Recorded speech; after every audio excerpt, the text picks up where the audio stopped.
Welcome back to the Deeper Podcast. I am so thrilled that you have joined us today as we talk about Psalm 144.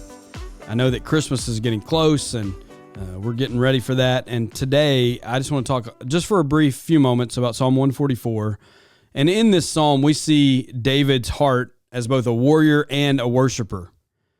Before every battle, David remembers where his real strength comes from. In fact, he says it right here in verse 1, "Blessed be the Lord, my rock, who trains my hands for battle and my fingers for warfare." Now, if you know anything about David's history, he is a warrior.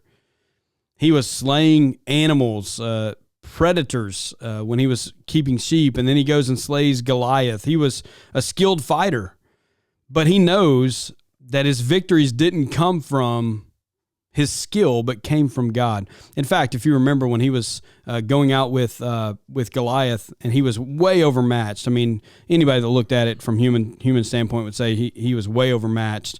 Goliath was making fun of him, and he says, "Hey, I've got the Lord on my side. So it doesn't matter that I'm smaller than you. I've got the Lord on my side." So he knew where his victories came from. In verse 3, he says, "Lord, what is a human that you care for him? A son of man that you think of him." Even as a king, David is humbled that the creator of the universe knows him and cares for him personally. The psalm closes out with a beautiful vision of just peace and blessing. He says in verse 12, "May our sons be like plants grown up in their youth, and our daughters like corner pillars that are carved to adorn a palace." And then in verse 15, "Happy are the people whose God is their Lord." David recognizes that real success isn't from winning battles, it's from walking closely with God and building a family, a strong family that's rooted in God. Let me say that again. David, with all the success he had, realizes and recognizes that real success isn't just winning battles, but it's walking closely with God and building a strong family that's rooted in God. So a couple of things. Just four things I want to give you today, actually. The first one is God is your strength and stability. We all face battles. We all face struggles. Some are spiritual, some are emotional, some are practical, some are physical.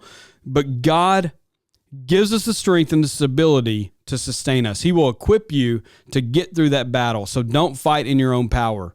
You will lose if you fight in your own power. You've got to fight in the strength and in the stability that God brings to your life. But then the second thing is you've got to stay humble in victory.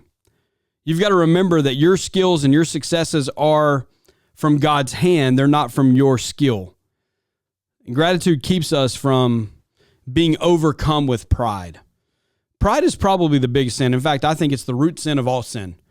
Pride, saying I'm better than God. I know better than God. It's all about me. We've got to stay humble when we have victories. And then the third thing, we've got to value God's presence above all else. The psalm ends right there in verse 15 by saying, happy are the people whose God is the Lord. See, what God brings to our life is a thing called joy. And joy isn't found in possessions. It's not found in influence. It's not found in power. It's found in walking with God daily. Joy is one of those things that no matter what you're going through, you will have an inner peace and an inner satisfaction in your life, even when the days are very, very dark. So we got to have God's presence in our life to make that joy available. And then the last thing, we got to pray for God's blessing on the next generation. He talks about that in verse 12. He talks about the sons and the daughters, that they would be raised up to be strong. You need to be praying for your sons and your daughters, your grandsons, your granddaughters. You need to be praying for them, and you need to invest in them spiritually, because one day they will be out fighting their own battle. One day they will not have you there, and so you've got to do everything you can to raise them up to love and revere God and to bless them so that they can be a blessing in God's kingdom as they get older. So today, just remember, your strength and your success does not come from yourself. It comes from God himself. Recognize that. Recognize that joy comes only from him and knowing him, and you will not be disappointed when you spend time with him every single day.